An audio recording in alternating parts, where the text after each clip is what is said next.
What's going on, Geeks? You're listening to episode 366 of the Geeks Under Grace podcast. My name's Cody Armour. I'm here with Lj.Lowery. Yo. And Shelley Nollan. Hello. And if you haven't checked out last week's episode, I just want to say do so, because it was so good. That's right. It was episode 365, which was, like, a really big deal to me. Like, I was so excited to get there. And we brought back Joe Morgan, who was originally one of the podcast hosts on this podcast. There were tears. There was laughter. It was so good. There's something to be said about having one episode for each day of the year. Yes. Yeah. It's we've been doing this that long. Yeah, because when you consider that we record weekly, and we skip weeks every once in a while for holidays, breaks, etc. 365 is a lot, and that's a lot of hours if we go for roughly an hour every episode, sometimes longer. I think especially if you've been listening to the podcast for a long time, definitely listen to it. But if you haven't been listening for a long time, it might give you a good idea of like some of the history of our podcast and how we've been thinking about it and how it's kind of grown and changed. So recommend it to everybody in that way. Yeah, really cool. This week, also going to be a good episode, hopefully.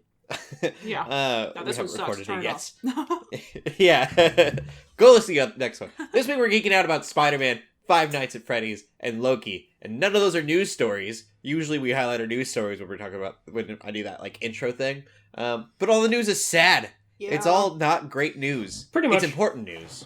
I want to throw that out there. It is important news. It doesn't work with our little creative highlight intro, though. I'm always like, this week we're not geeking out about anything. Like we're talking about it, but we're not geeking out about it. Yeah. Correct. We are the opposite of geeking out about it. We're like, meh. So, again, not great news, but all important news. Stuff that you'll probably want to know more about. So stay tuned. Before we do that, though, LJ, what have you been playing? All right. So first, before I really geek out about Spider-Man, I'm going to talk a little bit about Mario Wonder, which honestly is the most, I'm going to say this is like one of the most like overused journalism terms ever. But Mario Wonder is extremely refreshing, I think, for a 2D Mario game. Like, I'll say this, even with the first like New Super Mario Brothers game, I never really cared for them. I just feel like they always kind of lacked a little personality. But Mario Wonder is really fun. It's so good. You can play as a bunch of different characters. They have all the levels are super creative. They're not always very long, but it very much feels like Nintendo's take on like some of the stuff I've seen like Rayman Legends do. Kind of. They found ways to make all the levels unique. There's the Wonder Flowers you can get that change up levels quite a bit. They kind of just do something.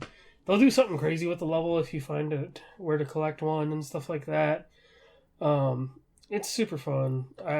There's like little abilities you can get that are like badges.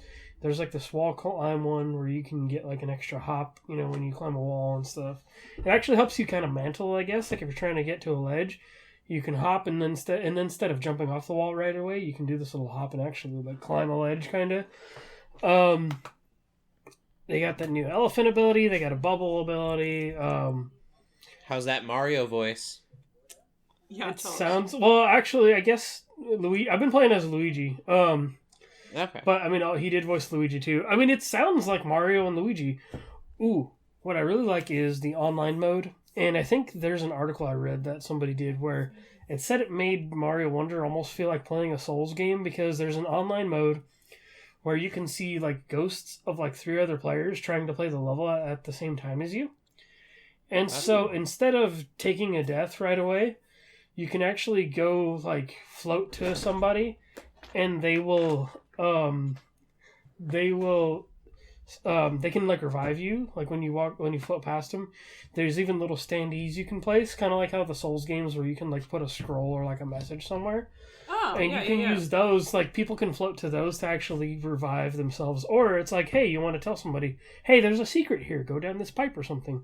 Dude, Elden Ring and Mario Wonder. Yes, you can put like a little standee there that kind of like, I mean, potentially you could use it to troll people too, I guess, if you really wanted to. I mean, like a... Ring, but yeah, totally. Yes, so I just think it's super creative, and it makes playing every level feel like you're not alone, which feels really weird to say, like, for a Mario game. I mean, as like I'm playing I'm playing it by myself. I mean, it's up to 4 players too, so if you have people you want to play with as well like that, you can. Yeah, but it makes the world feel more alive. Like you're not just like, oh, I'm this Luigi, but here's this other Mario. Like, I don't know. Like they never explain it, but it's almost like you're interacting with like characters from like other universes or something. It just like I don't know. It's just this weird. That's kind of my headcanon. It's like, oh, like man, like I don't know. But it's awesome. Super fun. Because so it's like even if you're not playing multiplayer, you still get to be with people. Yes, you still get to be with people, and you see them in the background doing stuff too. And let's say you do see some kind of puzzle or some little jump you don't know how to make, and you watch them do it, and you go, "Oh, okay, that's how I do that. All right, cool." Like I didn't know, I didn't think about it that way. So it helps you explore stuff. It helps you find secrets. It makes it feel more alive. So I've enjoyed it a lot. I feel like I haven't enjoyed a classic like 2D Mario game like that in a long time. So it's really nice. It's nice to see them evolving an old school formula. So yeah, and then the other game I've been enjoying quite a lot. I beat it last night. Is Spider-Man 2, and I love it. It's great. They've delivered on a lot of things. There's a few twists and things that I really enjoyed too. I'm like, oh, okay. There's definitely areas they went hard in that I didn't expect them to go that hard in. The only thing I don't know if I'm happy about is kind of the overall message of the game is almost like it's trying to not make comparisons, but it's like, it just kind of reminds me of, it's weirdly reminding me of like when everybody was trying to like get over like COVID or whatever. It's like, oh, like, and it's weird just because the whole message is like about the healing the world and stuff like that. And I'm like, we've already been through this, guys. Like, that's something they constantly say through the game. And it's just one of those things. I'm just like, healing the world. We don't need this right now. Like, you might have been able to help say something 2 years ago, which also, sure, I know this game was being like developed in the middle of probably the pandemic too, so it's like, sure, if that's what your hearts were really telling you at the time, like, cool, but it just, like, I still enjoyed the game a lot. The message of it all just feels slightly outdated, which feels weird to say, like, 3 years after 2020, but I love the game.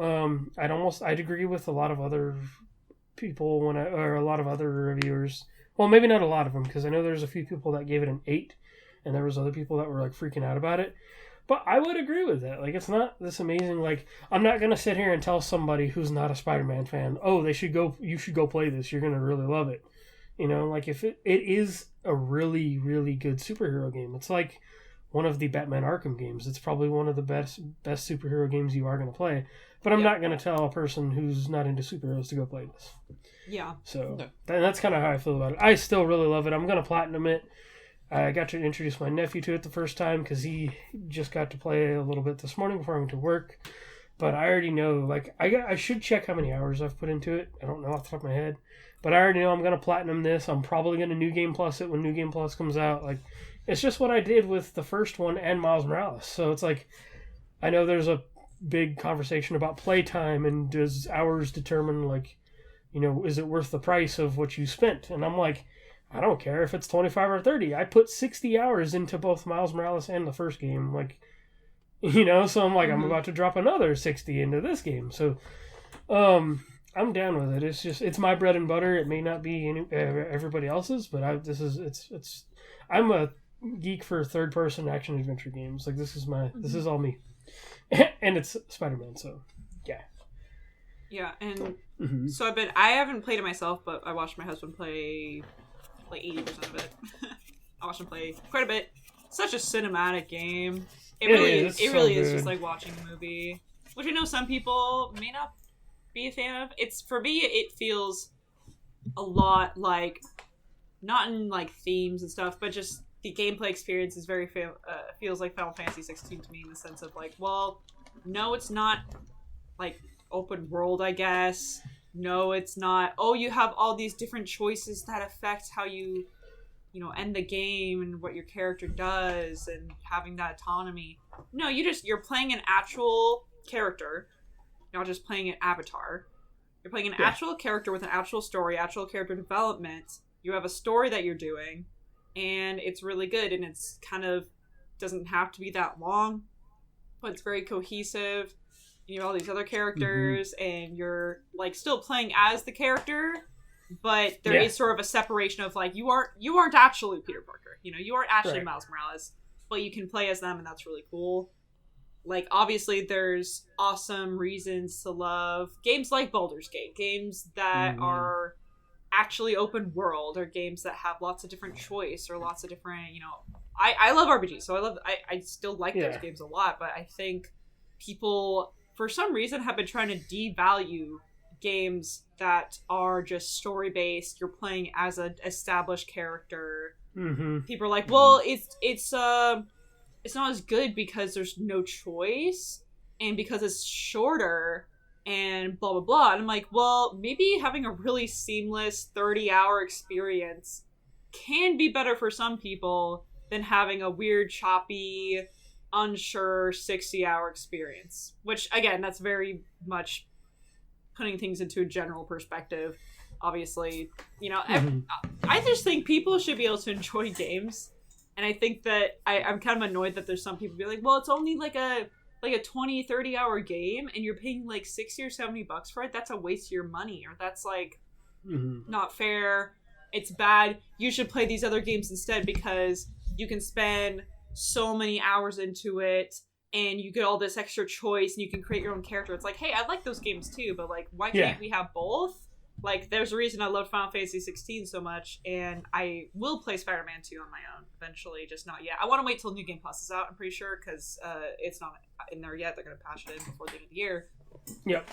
But I just think we should be able to enjoy this too. There's something to be said about just a really good, like, story that is... Some of my most favorite games are like 6 hours long. Yeah, it doesn't even have to be like super complicated or crazy. And, I think the Spider-Man does have that nice level of cheese on it. It's like that nice pizza, nice layered cheese, because it's still a comic. It's still a comic game. I was making fun of the game the whole time watching my husband play it, not because of actual flaws, just because of like the pseudoscience they talk about in the games, where they're just like, oh well, we're trying to find this grandpa in the Central Park. We found his inhaler. We can reverse engineer and pull out the chemicals in the inhaler so we can track him through the park. It's like, such a comic book video game. Yeah, exactly. Like, I'm just like, if any of this science actually existed, then cancer would be solved, And there was another, again, not trying to be spoilery, but there is something you do in the game where they're trying to help the bees, and you would think, I was watching the scene, I'm like, oh, they're trying to help the bees by helping cultivation and maybe trying to plant more flowers or try to do something. No, you're helping the bees by controlling a drone that shoots little poofs at wolf bees, wolf something. There's like a predator to bees. And I'm like, and you get to control this drone and like do that, which I'm like, for a game that makes sense, but I'm just like, from a science perspective, that doesn't make no sense. Such comic book logic. Expensive. Exactly, that's so expensive to create a drone just to poof out like. You'd expect that out of a game about radioactive spiders biting people. So, exactly, like, that's why it's like I was making fun of that the whole time, but I couldn't make fun of. And there was like there were some glitches, some funny sequences. For example, there's you can ride your bike in this game. Oh yeah. My husband, he was riding this bike, and there's kind of like a cutscene sequence going on, where you have you're following someone, but instead of walking, you're just on a bike. I definitely ran into stuff doing that. Exactly. There's people just flying out of the way in such a dramatic fashion as you're driving. You're also not wearing a freaking helmet, which already is a red flag.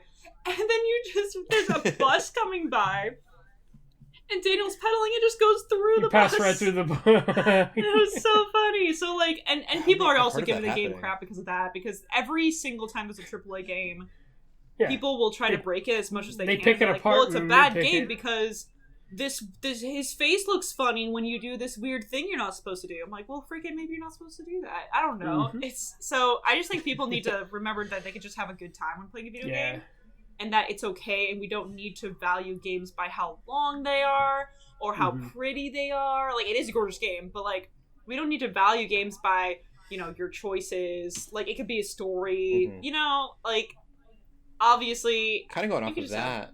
Let's just have both.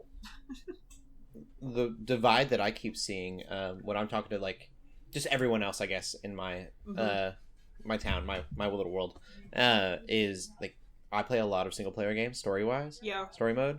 And everyone else that I talk to is online. So, like, oh, have you played... Like, they're like, I'm a gamer. And they're like, have you played Valorant, this, or this? or... And they're all multiplayer games that I'm, like, not playing. And I'm like, have you played this? And they go, oh, I don't have a PS5. They go, what?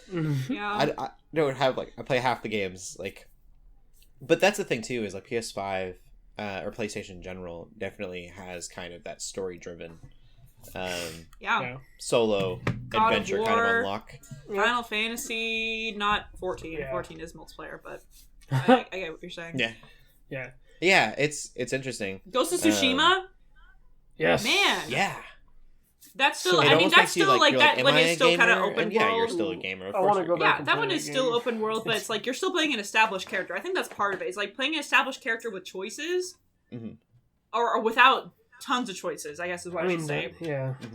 Otherwise, people are like, well, you have to be able to play, like, some sort of avatar and have, like, all these choices. But then people play games like Persona 5, and then they complain about having a silent protagonist. They're like, or Fire Emblem Three Houses, where they're just like, well, if the protagonist is silent, why are they so, like, charismatic? Why do all these people follow you? And I'm just like, come on, you gotta have some sort of, like, you gotta kind of make the character, right? You gotta if they let give you your the brain character, kind of just not think about that. Like, and otherwise you gotta, or otherwise just stick with games that already have established characters, which is fine too. But I'm like, you gotta, they're different games.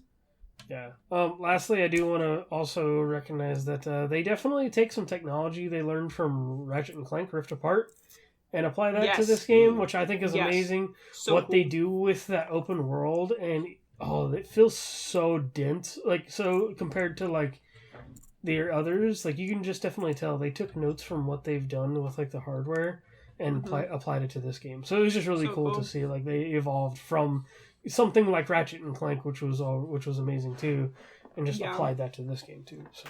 Oh, the suits were great. Suits were so good. They brought back some of the favorite ones, and they introduced a bunch of new cool stuff. There are some, like, I don't know. It's a very cool game. Although, I will say, for those who are still playing, yes, there are end credit scenes.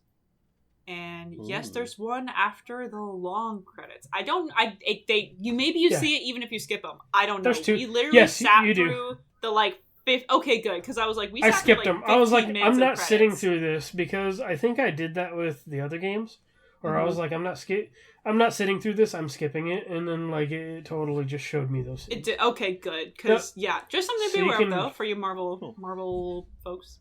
Yeah, that's neat. And it's definitely. All I'll say is that it's definitely gonna be a trilogy, which is very exciting. Yes, and I'm looking forward to see like what they do with the DLC for this game, since they did the DLC for the first game. So definitely they'll put in DLC. Yep.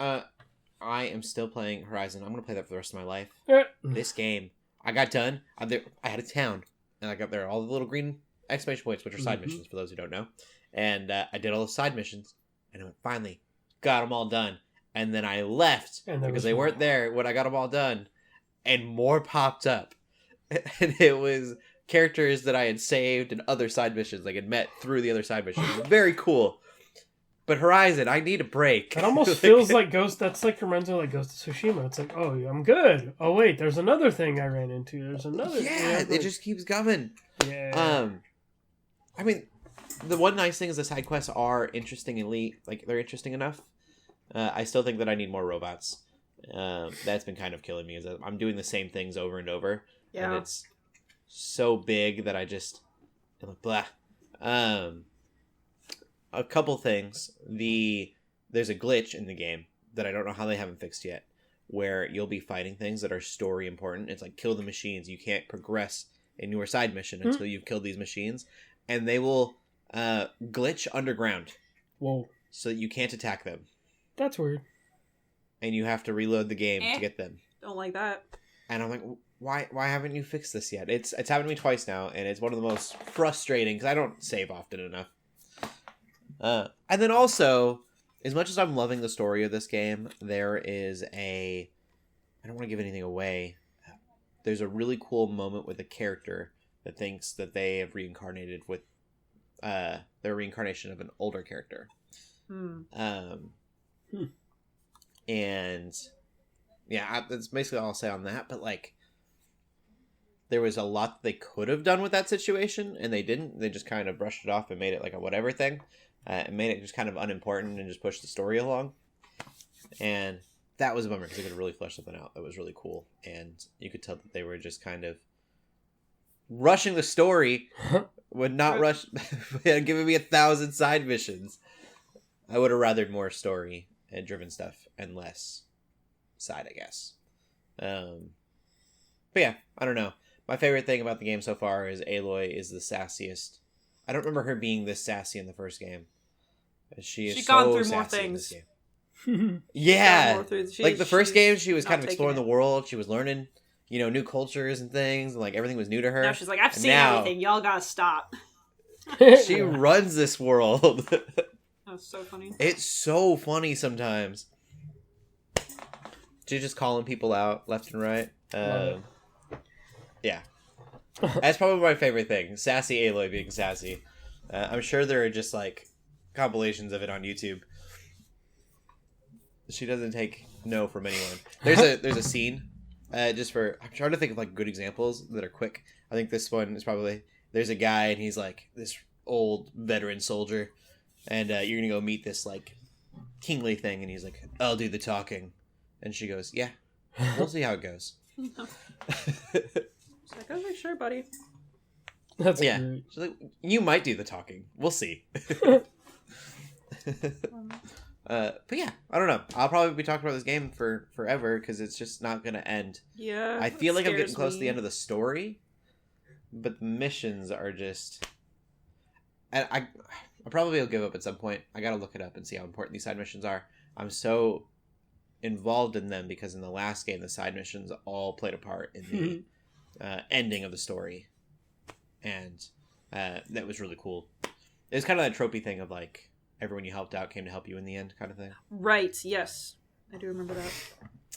So I don't know if that's happening in this game or not, but I want to be everyone's friend. So that's where I'm at in that game. It's a never-ending story. Gotta fight machines.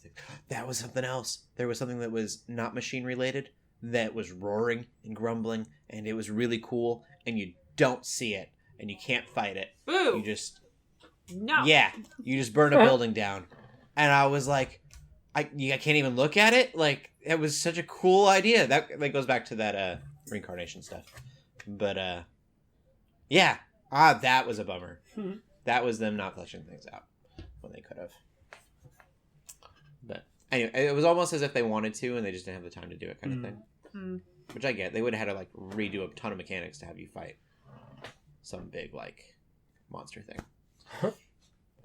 That's all the games that I've been playing. That and Super Snail, but literally nothing to say about Super Snail. Super Snail. I hate that I still play that game. That's funny. And Pokemon Sleep. LJ, what's going on in the gaming world? Yeah, so let me get kind of the smaller one out of the way. So through earnings, I think, some called an IR presentation, which I'm assuming it's like an investor thing. According to Capcom and the translations that somebody got, is that they still have a big unannounced game coming out in March, and they haven't said what that is. So that's kind of exciting. They could definitely do, and they say it's going to be a big one. I don't know what that could mean. I know they are talking about doing what's cited in this article is they are doing an Apollo Justice trilogy, which is a spinoff of Phoenix Wright. So if you like the Phoenix Wright games, that's still coming out. But alongside that, apparently, is some big franchise release or something. So people are hoping it's going to be Dino Crisis. I mean, I know what I want. It's going to be Street Fighter 2 Remake, the remake. No. 2, the remake. Mortal Kombat already did that with Mortal Kombat 1. They did. But the games I want, they're Turbo. not doing. Sorry, Turbo. Turbo happened also already. I want Okami and I want Breath of Fire.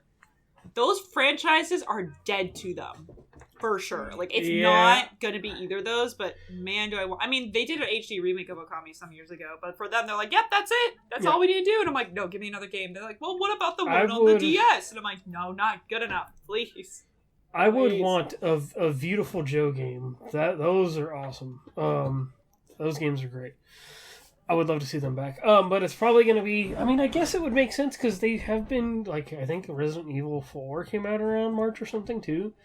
So they could do Dino Crisis. I think that's kind of the big one. I think people are wanting. But I mean, we got Dragon's Dogma 2 coming out also, but that's not, they say this is unannounced, so... They're just like, they're never going to do Breath of Fire because the last time the last time they tried to do Breath of Fire, they tried to make it an MMO, which is like, why? And then they gave up. And that's it. Then the franchise died. So who knows what that could be? I mean, I'm down with the Dino Crisis thing, especially if it's going to be like Resident Evil. I always wanted a Jurassic Park like horror game, like the actual book. The books are almost horror, so I'm like, I'm okay with that. So we're gonna have to see on what that is. It's just kind of like, really? Like it's about to be November, and y'all still haven't announced like what this is gonna be. Yeah, so who knows? We're probably gonna find out soon enough, I'd imagine.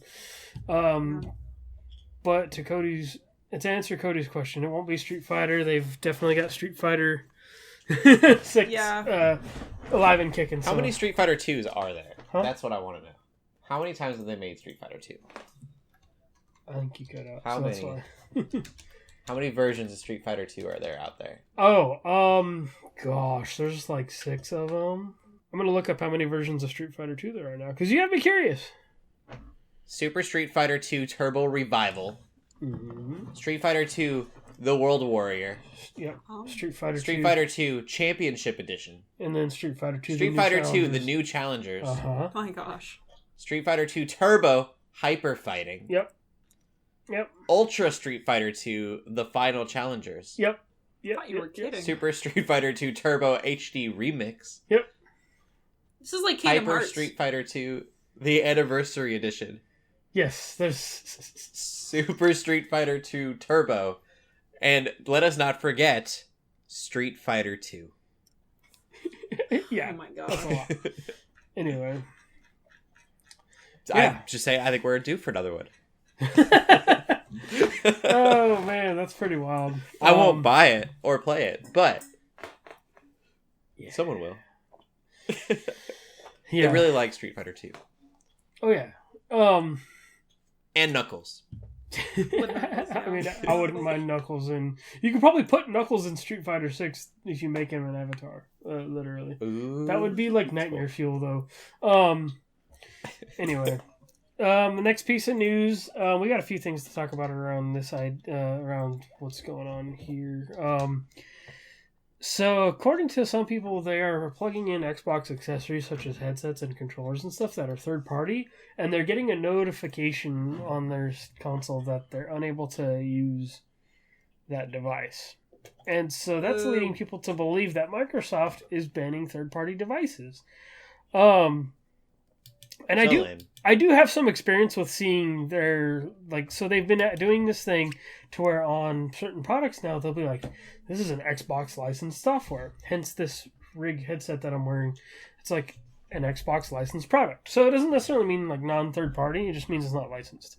So the notification says a connected accessory is not authorized. So basically, if your hardware isn't Xbox, is not licensed with Xbox, then you won't be able to use it. Which, to be honest, I feel like I've always had issues with like certain headsets and certain third-party stuff with Xbox anyway. So it's always been kind of not worked great for me at all. But that's why this is one of the first headsets I've ever used that's worked with, especially wireless, that's worked with my Xbox at all.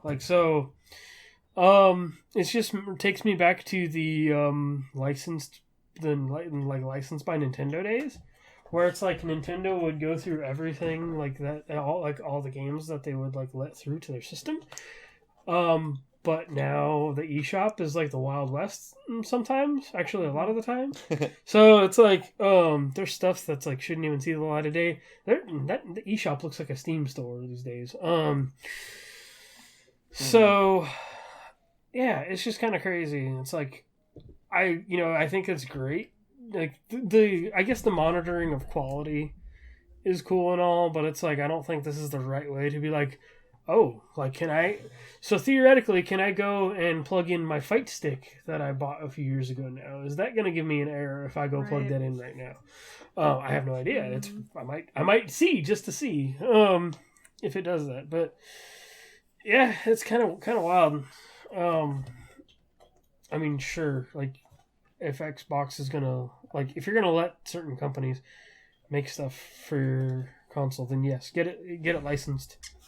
There's probably also, I'd imagine, some special technology or some kind of special fee that these companies are gonna have to pay to even be able to make their stuff compatible with Xbox. At least I would think. So it's just kind of weird. Yeah. So in other news, companies also being weird, I'm going to hand it over to Shelley. We're going to keep talking about Nintendo because Nintendo is doing some weird stuff too. Yeah, Xbox also hates their fans. Like Nintendo yeah. It's like Xbox trying to ban unlicensed things, like maybe like modded things. I don't know. It's just goes kind of nicely into what Nintendo's doing. If you haven't seen it, if you play any sort of competitive Nintendo game, you probably already kind of know what I'm about to talk about, but Nintendo basically released some community tournament guidelines. And first it was released in Japan, and then like 8 hours later, it was the UK Nintendo posted it, and then finally Nintendo America posted it. I don't know about if there's like an Australian one or anywhere else, but they got the bigger cases covered with like Japan, US, and UK. But they released a bunch of guidelines on how they want tournaments to be run. Tournaments that are using their games. So for me, like, I'm big in the Smash community, so really it's affecting Smash a lot. But I imagine it would also affect Splatoon. If there's Mario Kart tournaments and communities out there that I'm totally unaware of, then it would probably affect them. I don't know, are there Mario Party tournaments? There could be. It would affect them too. So that'd be hardcore. It's for Those would be the most competitive tournaments I'd ever watch.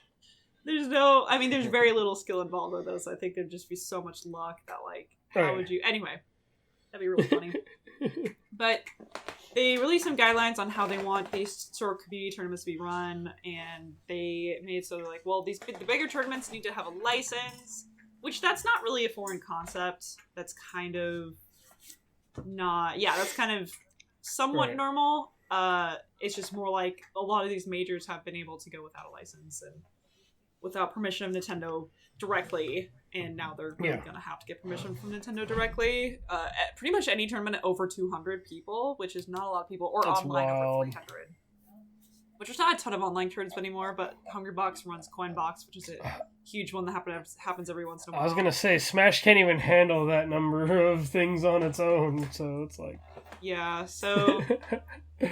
And there's a lot of really strange rules in there, and part of this is such new news that we don't really know how it's going to actually legitimately affect tournaments. Nintendo has put out tons of stuff before that in the end not affected tournaments, but this is one where it seems like maybe it will. It probably won't affect locals because they literally don't have the oversight to actually look at every local in all the countries and say, oh, you broke this one rule and we're gonna because we don't even know what they're necessarily gonna do, send a cease and desist. I don't know, but some of the rules, I would think that there are some of the rules that would maybe still apply if it was licensed or not licensed. I think generally people are thinking, well, if it's licensed, then it kind of, these rules don't get affected by that. But I'm not 100% sure. So again, we're just gonna have to see. But some of the rules that they mentioned, there's the limit on entry, right? There's the entry limit, or competitor limit being like 200 for in person, 300 for online. And again, over that, you really need to have a license. You can't just be like a local tournament. They capped entry fee to like $20, at least US dollars, $20-ish, which is manageable for a lot of locals for sure, but there are some, like, it's really like regionals that I'm worried about. Like, I think majors are going to be able to get licenses. I think locals are going to be untouched. I'm worried about regionals because those kind of the in-between. We're going to maybe have more than 200 people, but you're going to maybe also be breaking some of these rules, and who knows who's going to be able to get a license, who knows if Nintendo's going to like them. Because you can't, it also says, oh, you can't sell food or drinks. But, like, that, like, includes water? Which is, like, crazy. Like, what? Says you can't have modified hardware. Which, that's a pretty big one because a lot of folks will have modded controllers. Like hitboxes and stuff. People will have hitboxes. And that's not just for, because people have the money to get a nice controller. That's for accessibility. A lot of folks, I know people in my life whose GameCube controllers kind of destroyed their hands. And now they have to use, like, a different configuration or a different type of controller, or just straight up something like a box controller, or there's something called the Prism, which is like this funny looking triangular device, but it's a similar thing where it's supposed to make it way easier on your hands. It just happens to not be Nintendo licensed, so there's a big question mark on, and especially for the Melee community, there's a the question about fobs has been like a pretty big discussion the last couple of years, but now it's kind of like, oh, are fobs even going to be allowed at all? I'm not going to explain what fobs are. You can look it up, because I don't actually even entirely know what fobs do, but I just know that they're a thing in the Melee community especially. And kind of an Ultimate, but more so Melee.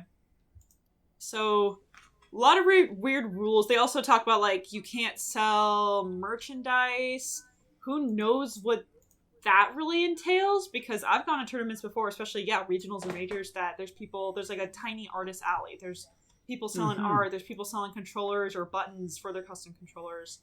Plushies, things like that. So it's like, are those considered merchandise? Like, what? That it seems very vague. That's the theme of this whole guidelines, is that there's things that seem very, some things seem very, like, obvious and clear, but a lot of it is just vague. A lot of it is just like, well, don't do anything that Nintendo would deem inappropriate. It's like, well, I'm sorry, what do you deem inappropriate? Like, what does that mean? So there's, I'm trying to think of other, I'm kind of thinking at the top of my head, because I did read through it. There's the modified controller thing.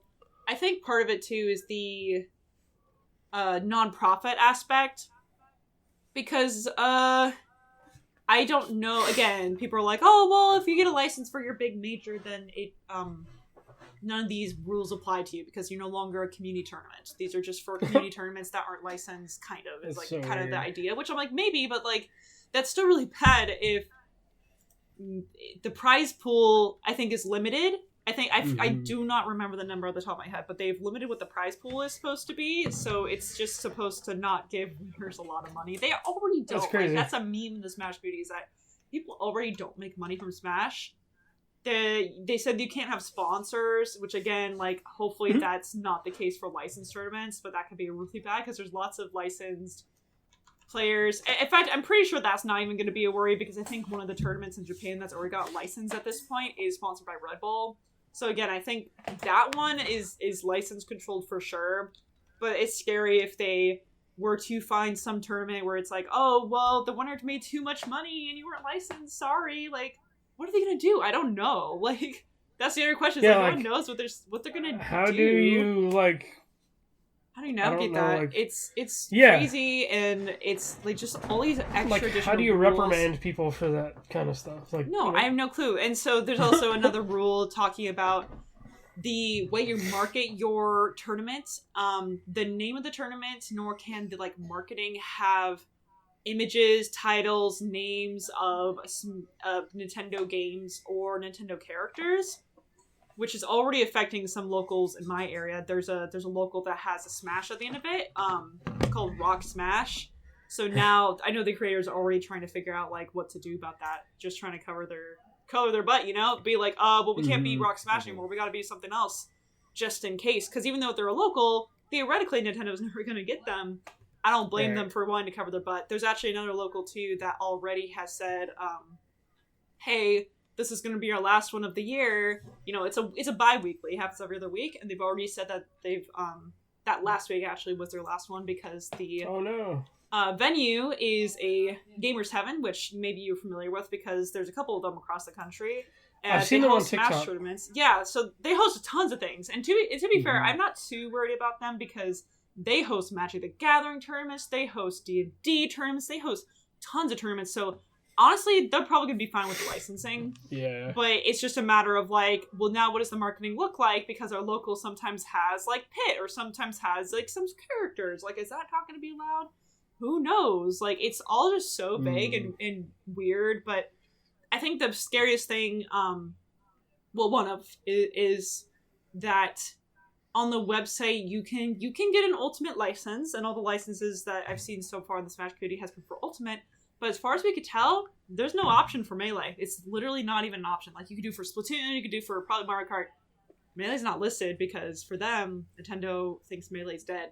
So that's I think we've known that one, yeah. For sure. So that's kind of like a what's the Melee community gonna do? I'm not part of the Melee community specifically. I'm more part of the Ultimate community, but that's kind of scary. And obviously Melee will never die. That's the whole thing Mango said, and that's absolutely true. Melee will never die, but it's still like it would suck, for these bigger tournaments like Big House and stuff to like not have Melee because they're licensed. Like, we have no idea what it means. Like, we just have no clue. So it's all just scary, and it's all just like, hey, Nintendo still could have just let fans and players do their thing. But no, they actively, every year almost, every couple of years at the bare minimum, go out of their way to make lives harder for their fans and lives for their audience. It's like, there was even a rule about charity events hosted at high schools. Like, that's weird. It's really weird. Like, they want every time people gather. Oddly specific. They want, whenever people gather to play Smash, they want it to be like a kid's birthday party. That is what they want. And they will not accept anything else. That's Nintendo wants items on, basically. They want items on, baby. Because they put them there, and they're like, well...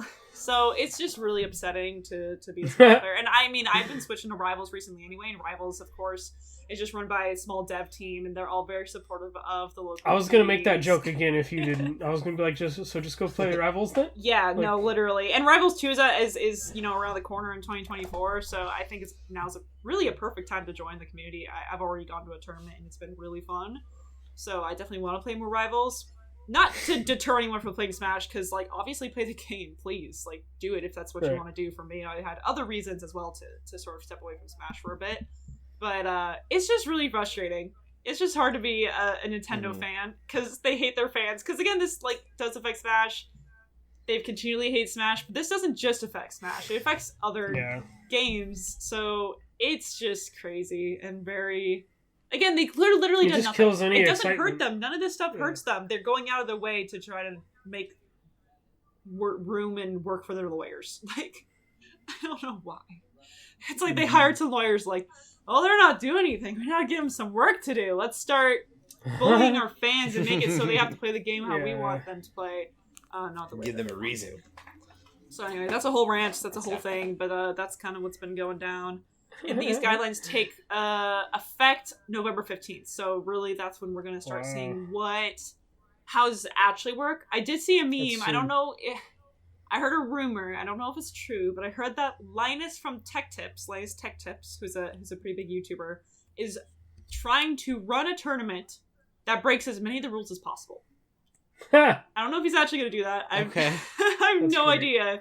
But he wants to see what happens. And you know what? Maybe it's for the benefit of the community that we see what happens. I don't know. Life sentence in prison. It's just, they just sue him. I don't know. We'll have to see. That sucks. Nintendo will own him. That's that. It's just hard to be a Nintendo fan. Yeah. It's unfortunate. Yeah. Mm-hmm. We'll get into movies. Yeah. We also have some unfortunate movie news, but before we do that, we'll talk about movies that we've been watching. Shelley, what did you see? I watched Five Nights at Freddy's, baby. Yeah. You know what? I still want to watch it. I enjoyed it. It's a 6 out of 10 for me. It's not a good movie. See, using the full scale. Take notes, all critics. Use the full 10-point scale. Use the full 10 points. Yeah. It's not 3 out of 5. It's 6 out of 10. So, and I did really enjoy it. But because I already know Five Nights at Freddy's lore and games and all of that, I'm totally FNAF pilled, if you didn't know. So it was great for me because I understood all this. And it's not canon. I'm almost positive. This isn't like a canon story. This is like, it's Five Nights at Freddy's and we're making it a movie. It's not like a canon, like this is part of the already established timeline, which is already convoluted as heck. This is just a different story with characters. But it does, pay you favors to know the lore, know what's going on. And I would actually go so far as to say, if you don't know Five Nights at Freddy's at all, maybe just don't watch this movie. It's not going to make any sense to you. It's not very scary. So even if you're like Willy's Wonderland. Yeah. But yeah, if you're even just like trying to get a good scare for Halloween time, I would not say this is the movie for you. Like, you have to be a fan to really appreciate this movie, and I do not. Like, I was with a couple friends who all of us are, kind of FNAF fans, and all of us were like, yeah, I can't imagine, like, a parent bringing their kid in to see this movie and understanding what the heck is going on and enjoying it. Like, they're just gonna... And then the kid's gonna love it, right? It's already made a crap ton of money, so that's already what's happening, but... I personally am glad I watched it on streaming and didn't pay like $15 for a ticket. Yeah. Mm-hmm. I don't think it's worth that much, honestly, but especially if you like the series and you have friends, definitely watch it. Some actual sort of critique. I really, really enjoyed Josh Hutcherson's performance.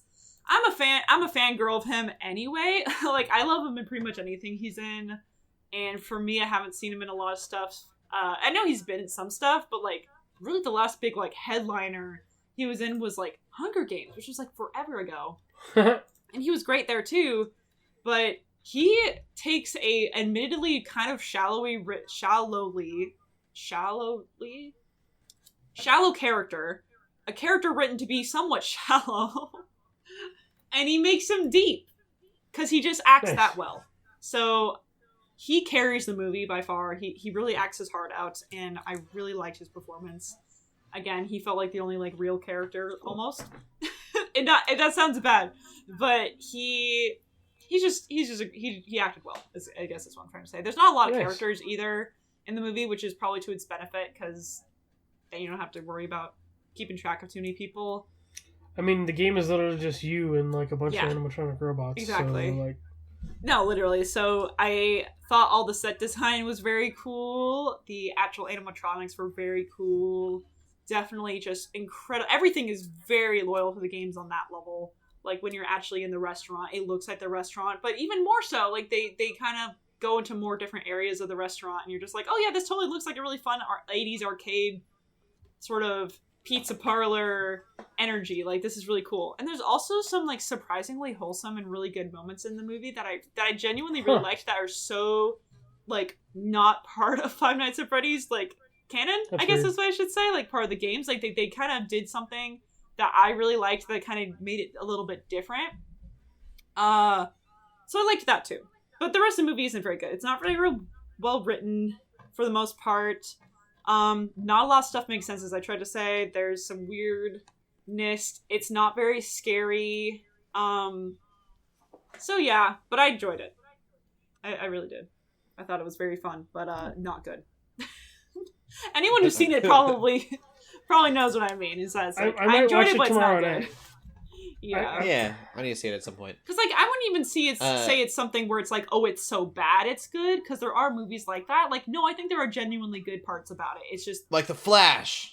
I guess so. I think it's probably a better movie than The Flash. I'm going to be yeah, I'm gonna say I've never seen it. Has to be a better movie than The Flash. But it's but you just kind of have to have low to no expectations going in this movie. If you Sharknado is a better movie expectations that's going to be at all good in dialogue or anything, like, you're gonna be disappointed. It's not that good.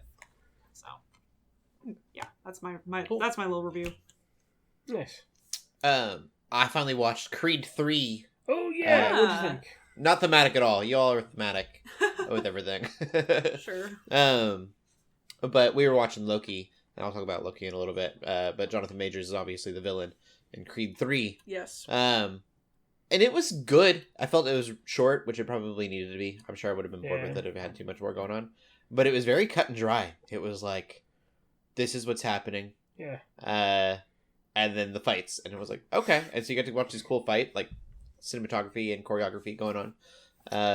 It was weird. There's a lot of cool stuff with that. Like, I had some personal connections with that movie, just like especially between him and like with him and Jonathan Majors. Like, their relationship is like totally comparable to like a relationship I've had with somebody from my past, and them like coming, So it was just like coming back into my life. Not like it's just it was weird how how personal that story was for me. Like I liked it though. I mean, I thought it was fun.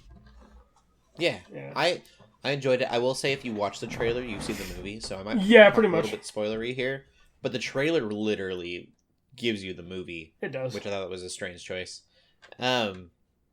I do wish that those again. This is all in the trailer, but they were kids. He went to prison. Jonathan Majors' character.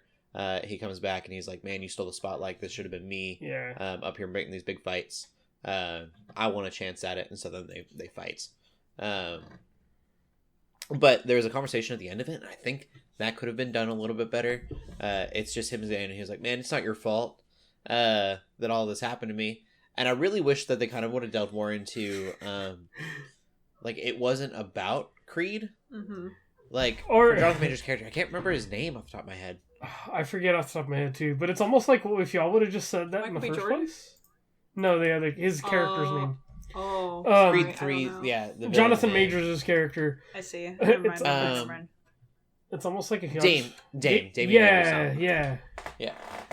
It's almost like if if you would have said that at the beginning, it would have helped a lot.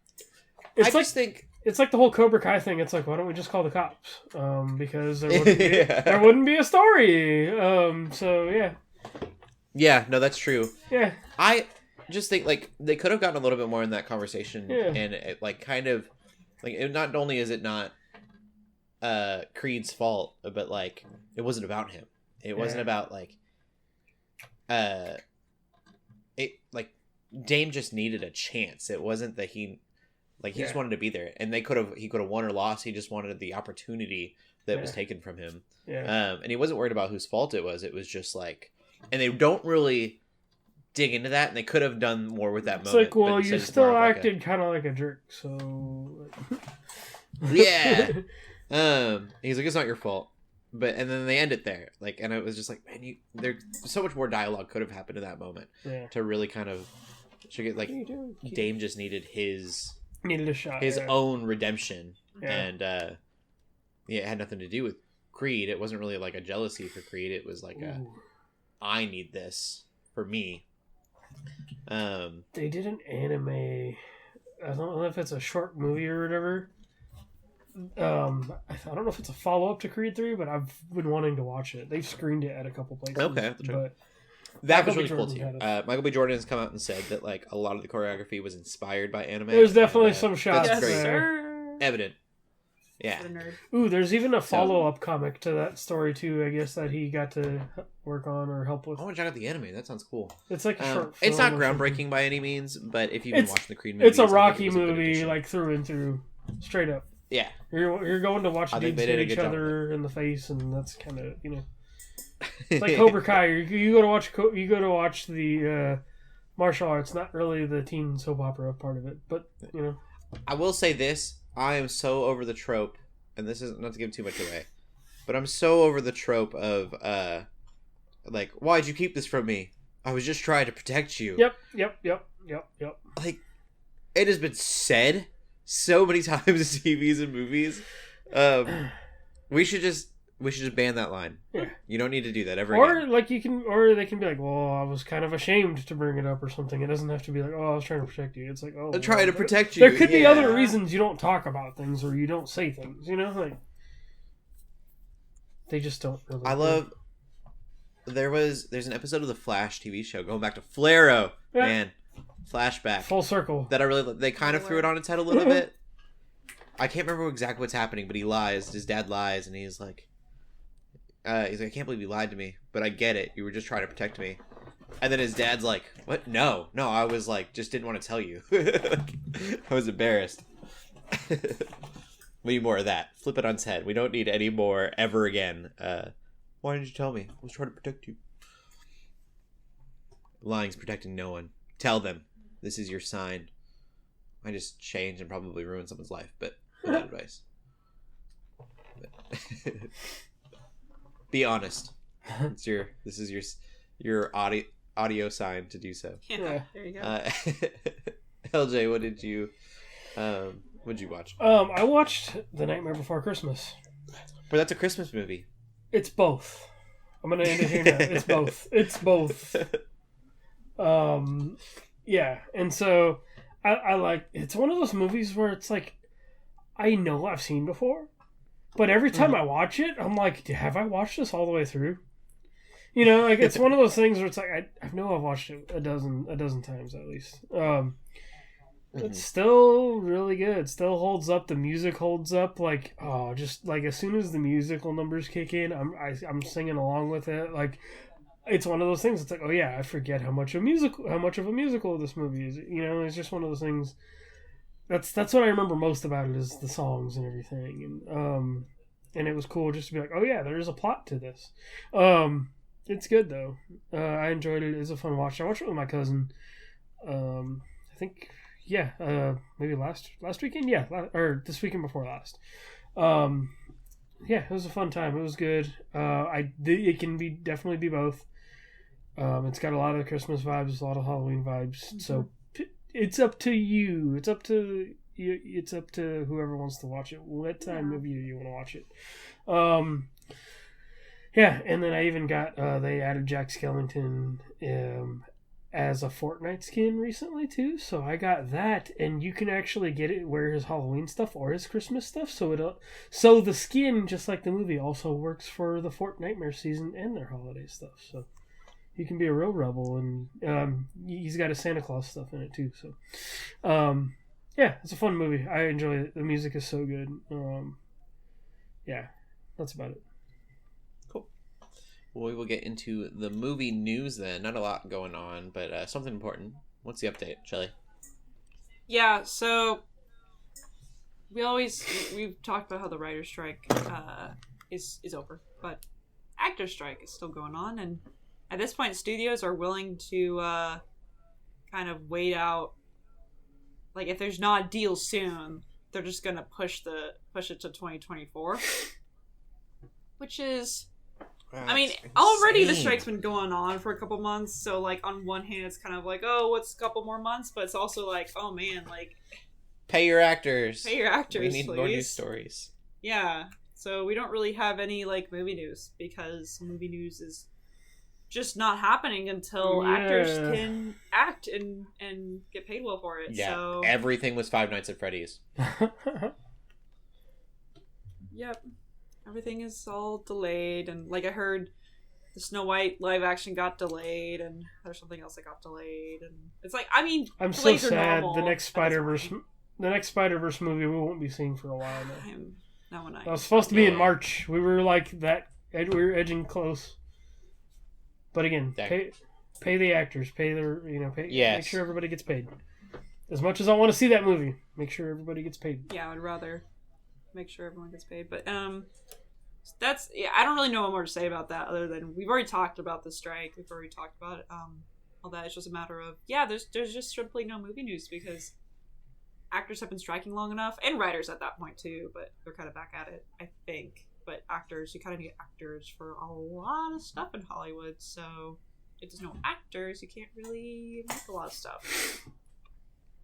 But we just don't have news because there's just nothing to... There's just a strike, you know? And at this point, if it's going to 2024, it's going to 2024. Yep. Man. Yeah. We'll get into the TV stuff, too. We do have a couple of TV things, but still, it's light. For that, we'll get into the shows we've been watching. I've been watching Loki. Yeah. And I can't say a word. Sorry. But, man... I've heard that this season's not doing well with critics, but I love it. I've heard the most recent episode is really good. It's always episode 4. Yeah. Every MCU show is always episode 4 that they start to... True, and then episode 4 of 6. Got then two more. They decide 5 and 6 they want to mess around. Yeah.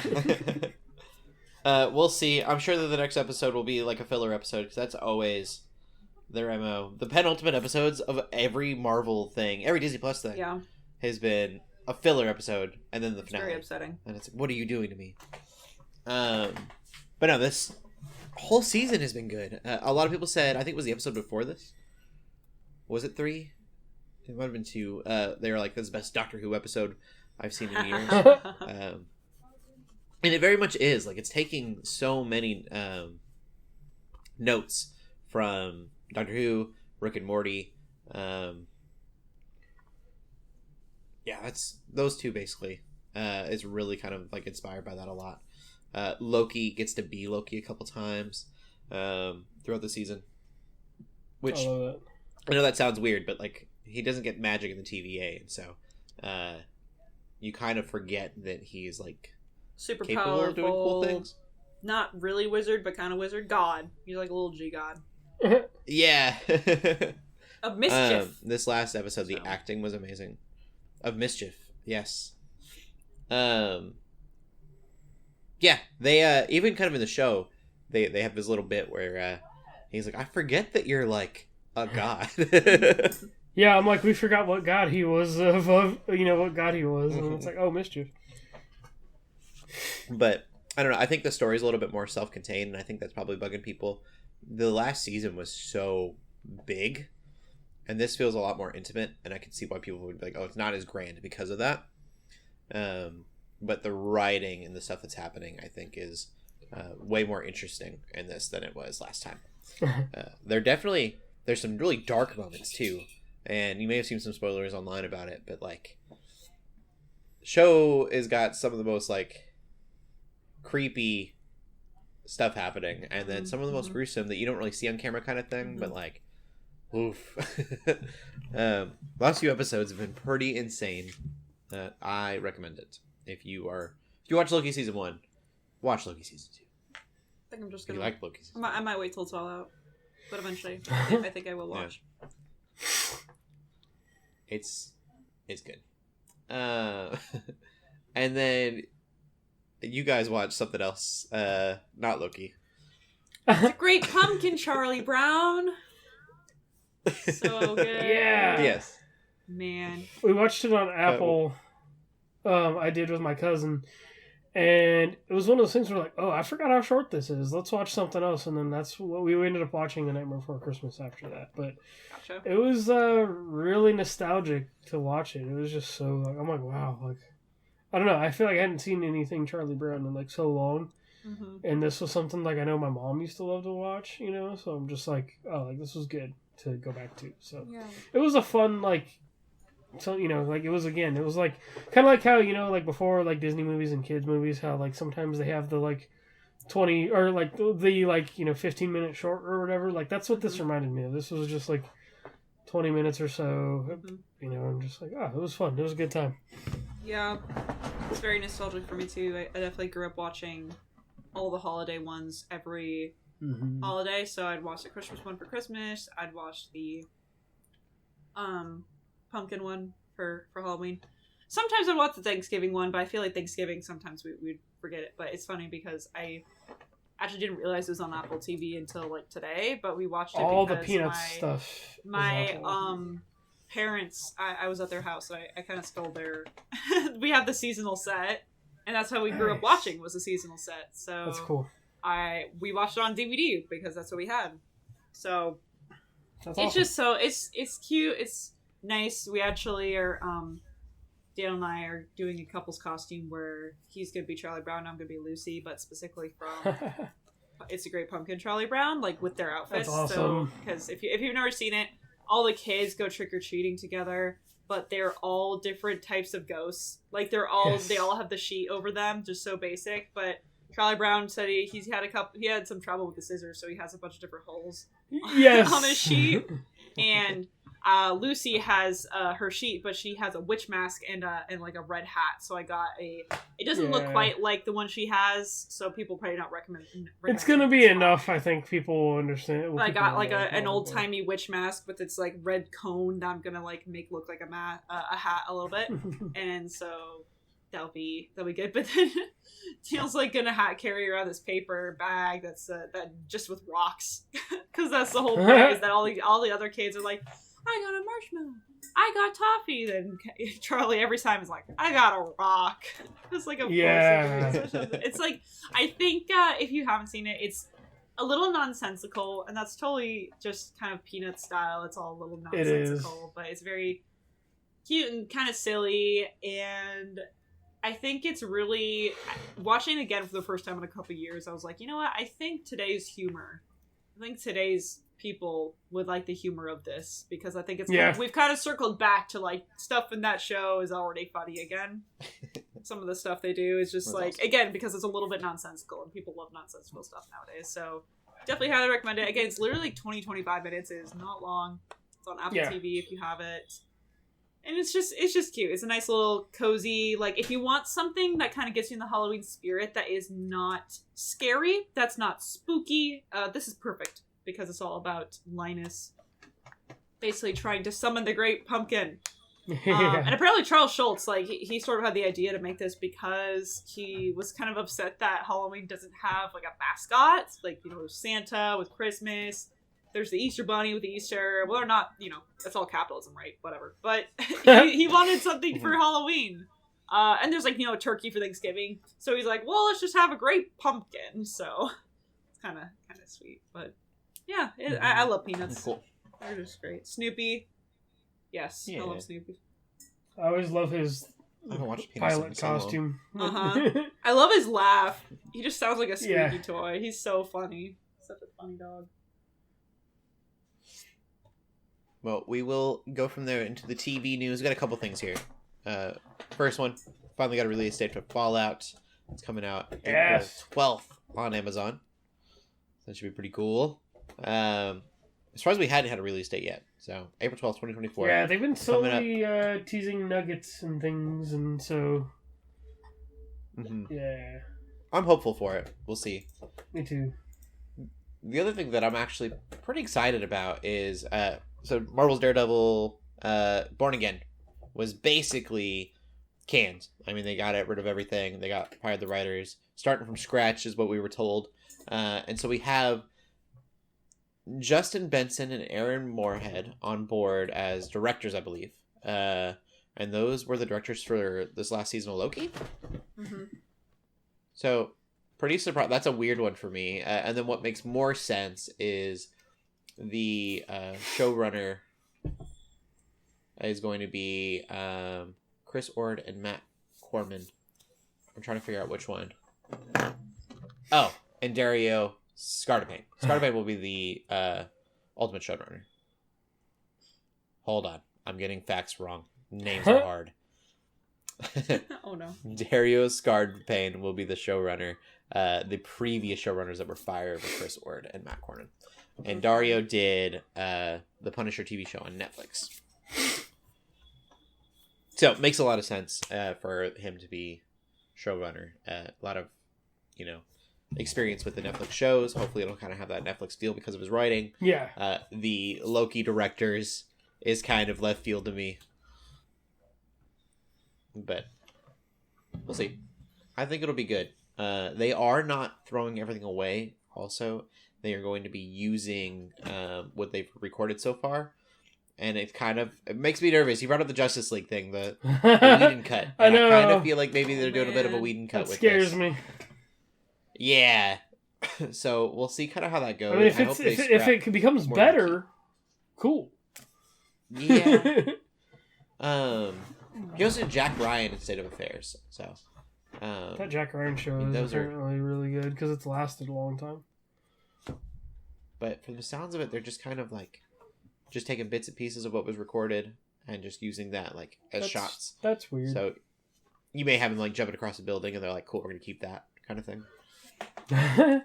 But save money. We'll see. I'm not sure about keeping anything. I think you should start over. But we also don't know how many episodes it's going to be. Because we were told 22 episodes or something like that last time. That's a lot. So crazy. Now I'm scared. I was like, give me as much as you can. Now I'm scared. Yeah. Well, and then Charlie Cox was going to be Daredevil. He was going to be what's the character's name? Matt Murdock. He was going to be Matt Murdock for the first 4 episodes yeah. with no Daredevil appearance. He was just going to be a lawyer. That's crazy. Only 4 episodes with no superhero and a superhero show seems a little silly. Yeah. So, I think this will be for the better. Switch show I'm very excited about. I hope they do it right. Same. Are we geeking out about anything else this week? Nope. I will not be here next week. You guys will have to record without me. I will be going to the Nerd Culture Ministry Summit. Oh, yeah. Put on by Love Thy Nerd in Austin, Texas. Woo! So if you're Looking there, forward to hearing about it. hi. Yeah. I'm very excited. I'm not leaving. I'm leaving Tuesday. But Messed up the night before, yeah. You got to drive. yeah. Recording will be kind of difficult. Mm-hmm. Shelley, where can they find you at? You can find me on Twitter at TheShellshock24. LJ? You can find me on Twitter and Instagram under LJ the Paladin. Cool. You can always find me on Instagram at Cody Armour. Keep gaming, keep praying, and God bless. Bye-bye. Peace.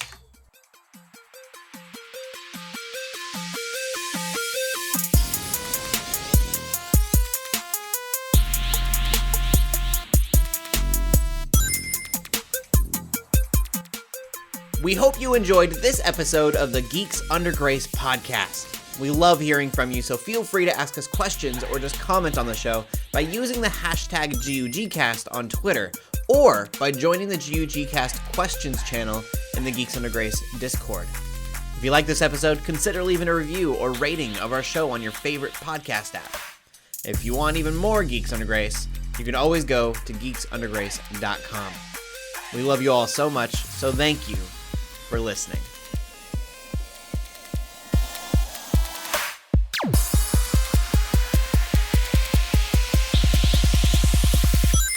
It's on!